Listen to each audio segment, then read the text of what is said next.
యాదాద్రి భువనగిరి జిల్లా భువనగిరి నియోజకవర్గంలోని వడపర్తి, తాజ్పూర్, అనంతారం, హనుమపురం చెరువులలో నీరు నింపడానికి ఆర్డీఓ కృష్ణారెడ్డితో మరియు నీటిపారుదల అధికారులతో పరిశీలించిన భువనగిరి ఎమ్మెల్యే కుంభం అనిల్ కుమార్ రెడ్డి తుర్కపల్లి మండలం రుస్తాపూర్ చెరువు నుండి వడపర్తి కత్వాకు వచ్చే కాలువను పెద్దతండా పల్లెపహాడ్ వద్ద ఆగిన కాలువ పనులను పరిశీలించి రైతుతో మాట్లాడిన ఎమ్మెల్యే కుంభం అనిల్ కుమార్ రెడ్డి రైతుతో మాట్లాడి సమస్యను పరిష్కరించాలని ఆర్డీఓకి తెలిపారు. చెరువులు నిండితే 1000 ఎకరాలకు నీరు అందుతుందని అన్నారు.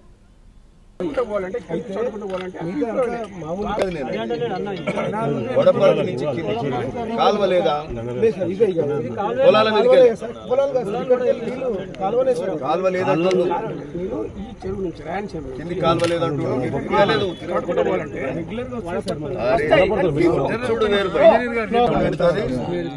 అనంతరం 3 చెరువులు అది రాసకాలం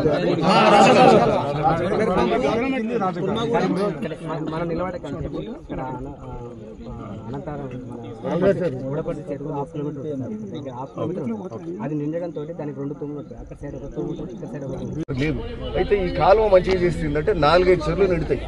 ఒకటి వడపర్తి చెరువు నిండుతుంది. ఇక్కడ ముస్తాపురం మీదకి వెళ్ళి మొదలు పెడితే అంటే ఇదేమంటారు రాయన్ చెరువు అంటారు.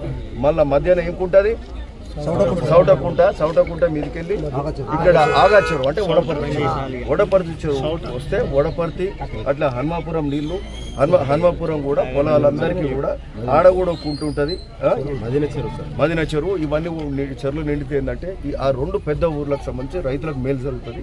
అట్లనే ఈ నీళ్లు పోయి మళ్ళీ ఏమవుతుంది వడపర్తి కత్వాల పడతాయి. వడపర్తి కత్వాల పడితే ఆడికెళ్ళి భువనగిరి చెరువు నిండుతుంది. భువనగిరి చెరువు ఆ రాసకాల వాళ్ళకి వెళ్ళి పోతే నీళ్లు అనంతారం నిండుతుంది, తాజ్పూర్ నిండుతుంది, అనంతరంలో ఉన్న 3 కుంటలు నిండుతాయి. మరి అంటే ఇవన్నీ జరుగుతుందంటే దాదాపు 1000 ఎకరాల పొలాలు ఇక్కడ వాడితే రైతులకు మేలు జరుగుతుంది. సో దానికోసము అంటే ఈ పరిస్థితి ఏమున్నదనేది తెలుసుకోవడానికి ఈ కాలువలు ఈ చెరువులని అటు రుస్తాపురం చెరువు చూసుకొని రాయల్ చెరువు చూసుకొని మళ్ళీ అక్కడికి వెళ్ళి ఇక్కడికి రావడం జరిగింది. కెనాల్ ఇక్కడికి వచ్చి ఆగిపోయింది. అంటే ఆడ 0 కిలోమీటర్ నుంచి 17 కిలోమీటర్ల కాలువ ఆగింది. కిందికి 24 కిలోమీటర్ల వరకు పోతే ఆడికెళ్ళి డిస్ట్రిబ్యూషన్ నెట్వర్క్ ద్వారా ఈ చెరువులన్నీ నిండుతాయి. సరే ఈడ ల్యాండ్ ఎక్వేషన్ కూడా ఉంది. ఆర్డీఓ గారు కూడా వచ్చిండ్రు. ఆ ల్యాండ్ ఎక్వేషన్ ఎవరు నర్సిరెడ్డి గారు అని ఉన్నారు, వారితో కూడా మాట్లాడినా ఈ కాలువ చేసే కార్యక్రమం దీని మీద మరి చేస్తే రైతులకు ఇబ్బందులు ఉంటాయి. ఈ చెరువులన్నీ ఎప్పటికప్పుడు అంటే వరిచేనులు ఉన్నా ఏదున్నా నీళ్ళు వస్తాయి. లేకపోతే ఇప్పుడు వరిచేనులు పోసినాకనే నీళ్ళు రావాలి. అది కూడా ఆ నీళ్ళు వచ్చే లోపల మళ్ళీ నాట్లు పెడతారు. సో ఇట్లాంటి పరిస్థితులు ఉన్నాయి కాబట్టి మొత్తం ఈ చెరువులను తిరుక్కుంటూ వడపర్తి హనుమాపురం రైతులందరూ కూడా వచ్చారు, అనంతరం పెద్దలు అందరూ కూడా వచ్చారు.